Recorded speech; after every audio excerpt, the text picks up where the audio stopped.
जय Shri Krishna. गीताधाम Gurukul online classes में आपका स्वागत है। आज अपन यानी सर्दियों की छुट्टियों के जस्ट बाद अपनी पहली क्लास है। आज की डेट में 4/1/2021 में अपन ने पिछले वीडियो में यानी प्रश्नावली 13 सदिश के अंतर्गत हमने प्रश्नावली 13.1 और 13.2 एक्सरसाइज की थी। बाकी की एक्सरसाइज अपने कोविड-19 के तहत जो अपना कट ऑफ कोर्स जारी हुआ है उसमें वो प्रश्नावलियाँ हटा दी गई है। ये है आपका सिलेबस। ये देखिए, सदिश एवं त्रिविमीय ज्यामिति, सदिश एवं त्रिविमीय ज्यामिति में सदिश टॉपिक के अंतर्गत ये चीज़ हटाई गई है। अदिश गुणनफल की ज्यामिति व्याख्या, त्रिभुज का सदिश क्षेत्रफल, 3 बिंदुओं से के सरेख होने का प्रतिबंध और 3 सदिशों का गुणनफल और चतुष्फलक का आयतन, ये कोर्स हमारे हटाया गया। इसके अंतर्गत यानी हमें पढ़ना क्या था, एक्सरसाइज 13.1 और 13.2 के अंतर्गत हमने सारे क्वेश्चंस भी किए थे, उदाहरण भी किए। आज अपन अध्याय 14 त्रिविमीय ज्यामिति के अंतर्गत यह है आपका त्रिविमीय ज्यामिति में हटाया क्या गया, इसमें 2 रेखाओं के मध्य कोण, समतल का अंतःखंड रूप, समतल का अभिलंब रूप और 2 समतलों के मध्य कोण, एक रेखा और एक समतल के मध्य कोण और समतल से बिंदु की दूरी, ये चीज़ हमारी हटाई गई है। अब इसके अंतर्गत अपन पढ़ेंगे क्या, त्रिविमीय ज्यामिति। त्रिविमीय ज्यामिति के अंतर्गत पहला टॉपिक है आपका एक रेखा की दिक्कोज्या। क्या है, एक रेखा की दिक्कोज्या। देखिए, यह है आपका डायग्राम, यह है आपकी रेखा L। क्या है, L। किसी रेखा L की दिक्कोज्याओं से हमारा तात्पर्य सदिश AB की दिक्कोज्या। देखिए, सदिश AB, ये आपकी रेखा है, ये A और B, सदिश AB की दिक्कोज्या जिसका आधार दी गई रेखा L है, माना OP। देखिए, आपकी OP दिख रहा है आपको,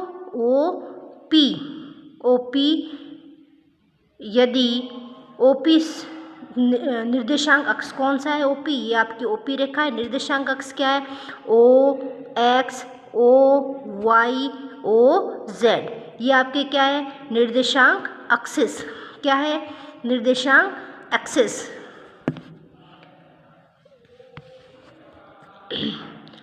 की धनात्मक दिशाओं के साथ क्रमशः अल्फा, बीटा, गामा कोण। देखिए, OX के साथ ये वाला अल्फा कोण, OY के साथ बीटा कोण और OZ के साथ गामा कोण, ये आपका गामा कोण है।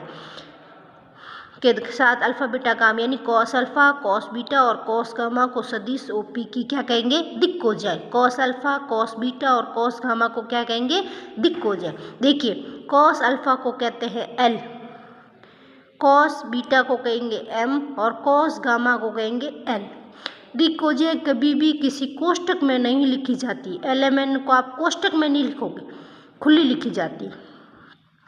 और -L, -M और क्या है, मतलब ऋणात्मक दिशा में बनाई गई दिक्कोज्या। एक्स अक्ष की दिक्कोज्या होती है 1 0 0, वाई अक्ष की हो जाएगी 0 1 0 और जेड अक्ष की दिक्क हो जाएगी 0 0 1। रेखाओं की दिक्कोज्याओं में संबंध। देखिए, आपकी दिक्कोज्याएं क्या आई, LMN, क्या आई, LMN, L M और N।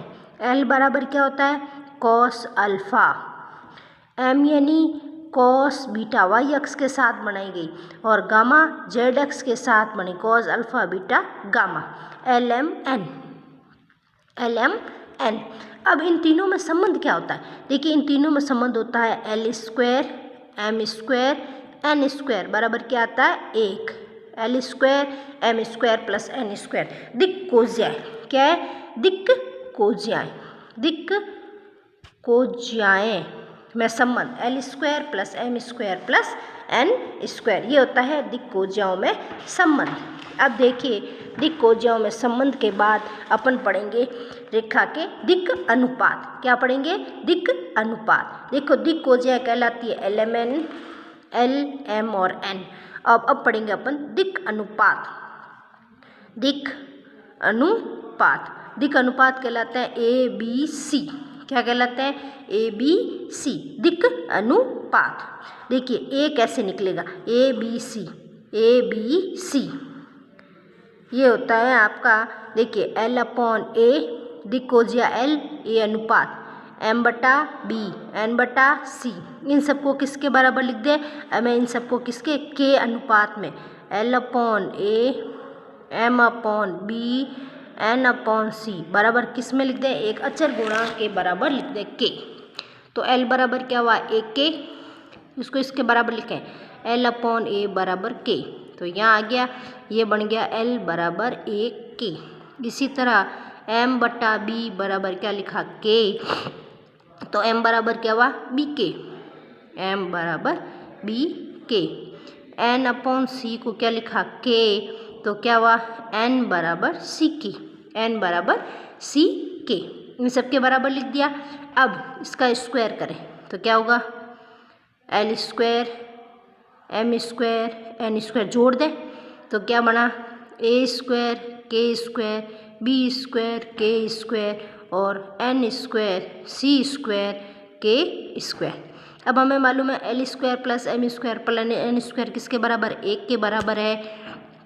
तो लिख सकते हैं, मैं इसको K स्क्वायर कॉमन ले लूँ, A square plus B square plus C square भी क्या हो गया? 1 के बराबर। तो इससे क्या पता चला कि L square plus M square plus N square होता है 1 दिक् हो जाए। तो दिक् अनुपात भी क्या होंगे? 1। इनके वर्गों का योग भी कितना आएगा? 1।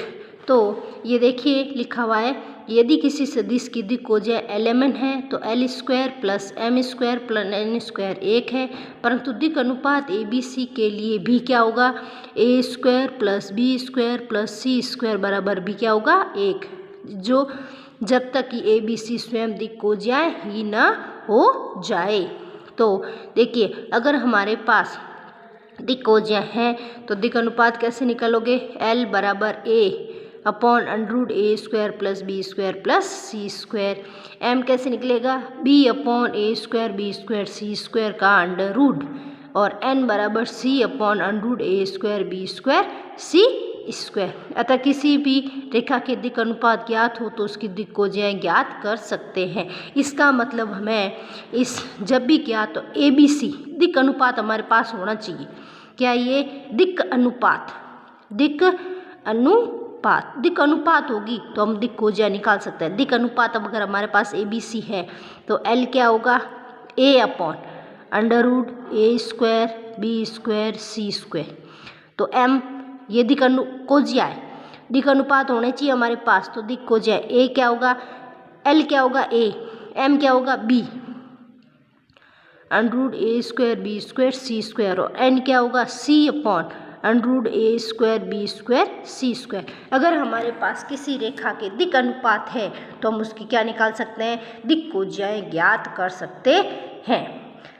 अब दो बिंदुओं को मिलाने वाली रेखा की दिक् को देखिए, दो बिंदुओं को मिलाने वाली रेखा की दिक् को अगला टॉपिक है दो बिंदुओं को मिलाने वाली रेखा की दिक् को माना दो बिंदु है x1 y1 z1 और दूसरा है x2 y2 z2 से जाने वाली रेखा। दो बिंदु से जाने वाली मतलब PQ सदिश PQ क्या होता है? Q का स्थिति सदिश माइनस P का स्थिति। जैसे अपन लिखते थे AB सदिश AB क्या लिखते थे? OB minus OA। तो हमारे यहाँ पे क्या है? PQ। तो PQ लिखेंगे OQ माइनस OP। तो देखिए ये क्या है? Q का स्थिति सदिश माइनस P का स्थिति सदिश। अब देखिए Q का क्या है? Q x2 y2 z2। देखो x2i y2j z2k minus x1i y1j और z1k।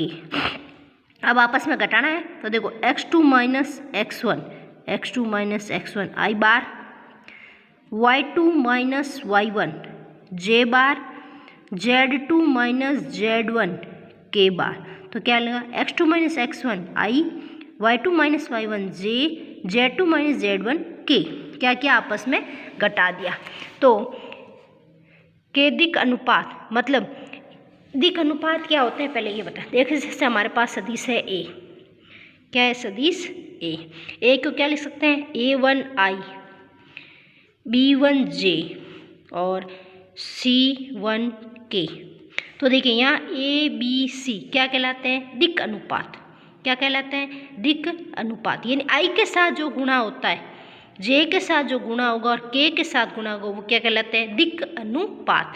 I के साथ वाला A, B, J के साथ वाला B और K के साथ वाला गुणा क्या कहलाता है, C। तो देखिए इसमें ये क्या आ रहा है, x2 माइनस x1, I के साथ गुणा के ये क्या बन गया A, J के साथ गुणा के क्या पूरा बन गया B और K के साथ गुणा वो पूरा क्या बन गया C। तो यहाँ कह रहे हैं देखो दिक् अनुपात ABC होने पर उसकी दिक् हो जाए, क्या होता है, दिक् अनुपात क्या आ गया, A आ गया, तो उसकी दिक् हो जाए क्या होगी, A बटा under A square B square C square, M क्या हो जाएगा B बटा A square B square C square और N बराबर C अपन। तो इस तरह की सारी दिक् हो जाए क्या आ गई, x2 माइनस x1 का whole square, y2 minus y1 का होल स्क्वायर और z2 माइनस z1 का होल स्क्वायर।